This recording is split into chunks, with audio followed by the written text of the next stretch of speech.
अस्सलाम वालेकुम व्यूवर्स। आज बहुत ही इम्पोर्टेंट टॉपिक हम डिस्कस करने जा रहे हैं। बेसिकली हम एलिमेंट 8 न्यू सिलेबस निबोश का डिस्कस कर रहे हैं। इसमें हमारा टॉपिक है स्कैफोल्ड्स का। बेसिकली स्कैफोल्ड एक टेम्पररी स्ट्रक्चर है जो as a access equipment use होता है कि ऊंची जगहों पर वर्क एट हाइट, ऊंची जगहों पर काम करने के लिए ये एक टेम्पररी स्ट्रक्चर आपका यूज होता है। डिस्कस करेंगे जिस तरह इससे पहले हमने काफ़ी सारे एक्सेस इक्विपमेंट को डिस्कस किया, लेकिन क्योंकि ये स्ट्रक्चर बहुत ज़्यादा पाया जाता है, हर तरह की इंडस्ट्री के अंदर ये पाया जाता है, तो इसलिए हम इसको डिटेल में डिस्कस करेंगे। सबसे पहले इंडिपेंडेंट टाइट स्कैफोल्ड्स। ये इंडिपेंडेंट टाइट स्कैफोल्ड जो आज़ादाना तौर पे होंगी, तो स्कैफोल्डिंग के आपके जो कंपोनेंट्स हैं वो तकरीबन सेम होते हैं। सबसे पहले नंबर पे आता है स्टैंडर्ड्स। आगे आने वाले स्लाइड्स के अंदर, इमेजेस के अंदर आपको ये चीज़ें क्लियर भी हो जाएंगी। स्टैंडर्ड्स अपराइट और वर्टिकल ट्यूब्स, जो एक स्कैफोल्डिंग स्ट्रक्चर के अंदर आपकी वर्टिकल ट्यूब्स, वर्टिकल वो जो पाइप्स, स्टील पाइप्स होते हैं वो लगे हुए होते हैं, उनको हम बेसिकली ट्यूब्स बोला जाता है, लेकिन आम अल्फाज में हम उसको एज अ पाइप ही कंसिडर कर रहे होते हैं, लेकिन यहाँ पर मैं इसको एज अ ट्यूब ही लेके चलूंगा। लेजर्स, हॉरिजॉन्टल ट्यूब्स, इसी तरह आप स्ट्रक्चर में देखते हैं कि हॉरिजॉन्टल सिंक में पड़ी हुई, हॉरिजॉन्टल पोजीशन में पड़ी हुई ट्यूब्स होती हैं। उसके बाद transoms, short horizontal tube spanning across ledgers. अब ये स्पैनिंग अक्रॉस लेजर क्या करती हैं? ट्रांसम्स बेसिकली हेल्प आउट करती हैं कि लेजर्स को सपोर्ट देने के लिए बिल्डिंग के साथ या किसी भी और स्ट्रक्चर के साथ। ब्रेसिंग डायगोनल ट्यूब्स, ये डायगोनल ट्यूब्स इसलिए वहाँ पे मौजूद होती हैं ताकि एक ये स्कैफोल्ड को कोलैप्स से बचा सके। Base plate underneath the standard, ये जो अपराइट आपकी वर्टिकल ट्यूब्स होती हैं उनके नीचे एक बेस प्लेट होती है। उसका पर्पस बेसिकली ये होता है कि किसी भी सूरत ये जो आपकी वर्टिकल ट्यूब्स हैं ये कहीं अर्थ सरफेस के अंदर धंस ना जाएं। Sole boards, timber under base plate, और इस बेस प्लेट के नीचे ये सोल बोर्ड्स मौजूद होते हैं। और इन सोल बोर्ड का जो पर्पस है वो ये है कि जब एक अपराइट या स्टैंडर्ड ट्यूब के ऊपर या स्टैंडर्ड्स के ऊपर, वर्टिकल ट्यूब के ऊपर लोड आए, तो ऐसी सूरत में वो लोड आने की सूरत में धंसे ना, बल्कि वो लोड उस टिम्बर के ऊपर आए और वो लोड डिवाइड हो जाए, जिसके नतीजे में आपका ना तो वो धंसेगा ना ही स्ट्रक्चर कोलैप्स होगा। वर्क प्लेटफॉर्म फुली बोर्डेड, जिस जगह पे खड़े होके वर्कर काम करेगा या इक्विपमेंट रखेगा। गार्ड रेल्स, उस एरिया को इनक्लोज कर दिया जाता है। और टो बोर्ड्स, उसकी जो बेस है उसको आपका जो है वो सिक्योर किया जाता है ताकि कोई मटेरियल या इक्विपमेंट ना गिरे। अब हम आते हैं, ये एक स्कैफोल्ड है हमारे सामने, ठीक है। अब आप ये देख रहे होंगे ये प्लेटफॉर्म है, ठीक है, इसको हम स्कैफोल्ड बोर्ड बोलते हैं।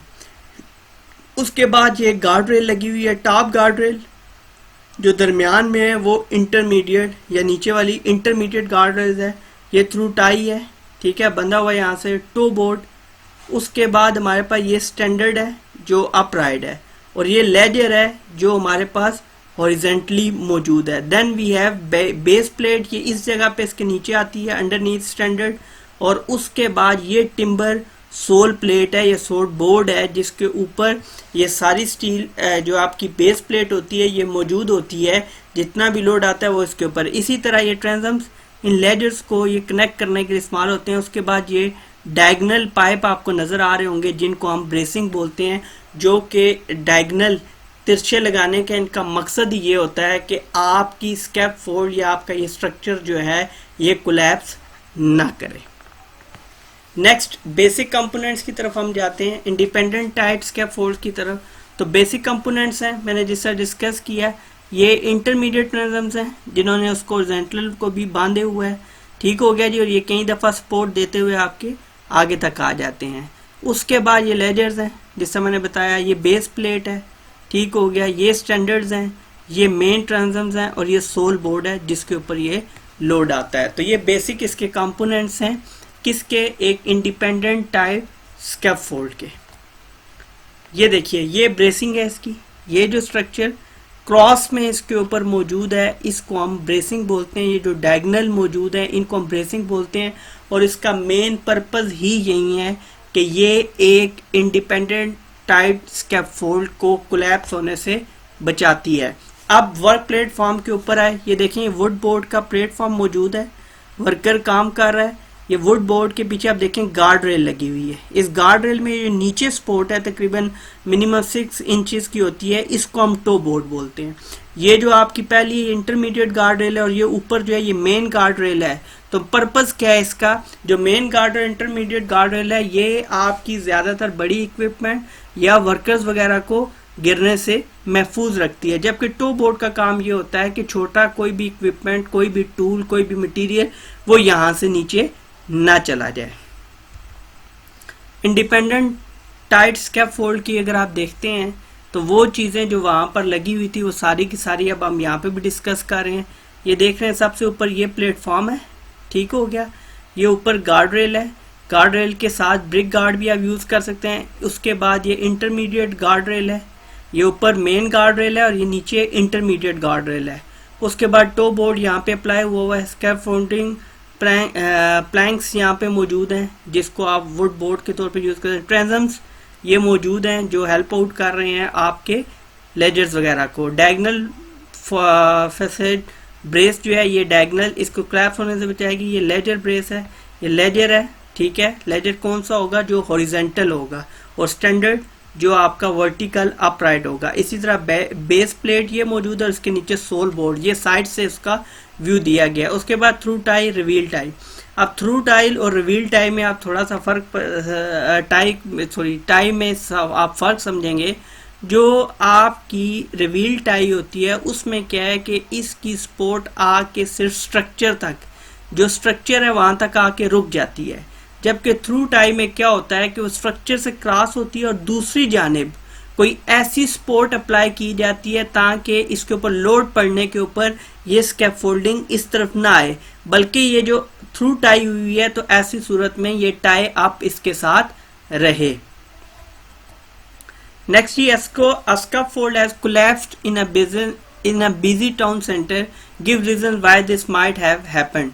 अब इंडिपेंडेंट जो स्कैफोल्ड होती है, टाई स्कैफोल्ड, उसके गिरने की वजूहात क्या क्या हो सकती हैं, ठीक है। वो क्यों कोलैप्स कर सकती है, कैसे कोलैप्स कर सकती है, तो बेसिकली हमने उसकी रीजंस को यहाँ पर डिस्कस करना है। अब हम इन रीजंस की तरफ आते हैं। Number 1, overloaded work platform.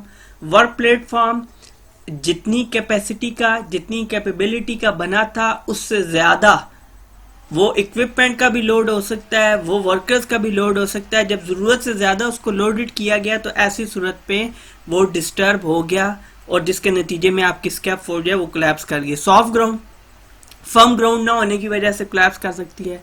Scaffold not tied in, जिस तरह मैं अभी आपको थ्रू टाई और रिवील टाई बता रहा था, तो उनमें फिक्सिंग करते हुए, उनमें सपोर्ट देते हुए अगर प्रॉब्लम आ जाए तो ऐसी सूरत में भी स्कैफोल्ड आपकी कोलैप्स कर जाएगी। इनसफिशिएंट ब्रेसिंग, जितनी ब्रेसिंग उसको रिक्वायर्ड थी आपने उससे कम दी। ब्रेसिंग क्या है, डायगोनल पाइप है और जिनका मेन डायगोनल ट्यूब्स हैं, जिनका मेन पर्पस ही क्या है कि वो स्कैफोल्डिंग को कोलैप्स होने से बचाती हैं। स्टैंडर्ड्स नॉट अपराइट, जो स्टैंडर्ड्स थे, जो वर्टिकल ट्यूब थी वो अपराइट मतलब सीधी नहीं थी, थोड़ी तिरछी थी, थोड़ी एंगल पे थी, जिसकी वजह से कोलैप्स हुआ। Standards bent or damaged, high winds. Standards bent और डैमेज का मतलब यही है कि जो स्टैंडर्ड जो वर्टिकल ट्यूब्स थी या तो वो डैमेज थी, टूट फूट का शिकार थी, कोई डिफेक्ट्स थे जिसकी वजह से कोलैप्स कर गया, लोड पड़ने पे बेंट थे। उसके बाद हाई विंड्स, तेज हवाओं की वजह से गिर सकती है, जिसको एडवर्स वेदर भी बोलते हैं या वर्स वेदर भी बोल सकते हैं। इनकरेक्ट कपलर्स, कपलर्स क्या होते हैं कि बेसिकली ये अब जो आपके अपराइट पाइप और जो आपके हॉरिजॉन्टल पाइप हैं, बेसिकली आप ये कह लें कि जो आपकी वर्टिकल ट्यूब्स हैं और हॉरिजॉन्टल ट्यूब्स हैं, तो इनको आपस में कपल करना पड़ता है, बांधना पड़ता है। तो उसके लिए जो आपका टूल इस्तेमाल होता है वो कपलर कहलाता है, ठीक है। तो अब लाजमी नहीं कि सिर्फ आपके, क्योंकि इतनी बड़ी लेंथ के तो हो नहीं सकते कि एक ही लेयर लगा हो या एक ही आपका जो है स्टैंडर्ड लगा हो, तो उनको भी जोड़ने के लिए कपलिंग की जरूरत पड़ती है। तो इनकरेक्ट कपलर क्या है कि आपने कपलिंग प्रॉपर नहीं की। कपलर की भी टाइप्स होती हैं, आपने ट्यूब के हिसाब से कपलर डिसाइड नहीं किए, जिस वजह से प्रॉब्लम आया। Scaffold stuck by mobile plant, कोई भी अच्छा स्कैफोल्ड जो है वो स्टक करके मोबाइल प्लांट में क्या हो सकता है, आपकी क्रेन हो सकती है, आपकी मोबाइल एलिवेटेड वर्क प्लेटफॉर्म हो सकता है, तो किसी से भी टकरा के उसके नतीजे में आपकी स्कैफोल्ड क्लैप्स कर सकती है। Scaffold erected by incompetent workers, ये भी रीजन हो सकता है कि एक स्कैफोल्ड को जिन लोगों ने इरेक्ट किया है, जिन लोगों ने खड़ा किया है, वो लोग ही कॉम्पिटेंट नहीं है। Scaffold not inspected prior to use, और स्कैफोल्ड की इंस्पेक्शन नहीं की गई। और आपको मालूम होगा कि स्कैफोल्ड की प्री यूज इंस्पेक्शन या किसी एडवर्स वेदर के बाद इंस्पेक्शन, कुछ मतलब जो भी वजूहात होंगी, उन वजूहात में स्कैफोल्ड की इंस्पेक्शन लाजमी है उसके इस्तेमाल से पहले।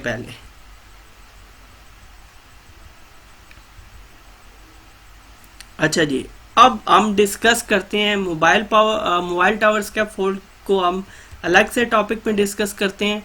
यहाँ तक हमने इसको डिस्कस किया है इंडिपेंडेंट टाइड स्कैफोल्ड। हमने इसके कंपोनेंट्स पढ़े, इसके बेसिक कंपोनेंट्स पढ़े, इसके रिस्क पढ़े, इसके जो पार्ट्स हैं वो क्या हैं, किस पार्ट्स की क्या ज़रूरत है, हमने वो तमाम तर चीज़ें इसके अंदर डिस्कस की है। आगे मोबाइल टावर स्कैफोल्ड में के लेक्चर में आपसे मुलाकात होती है, तब तक के लिए अल्लाह हाफिज़।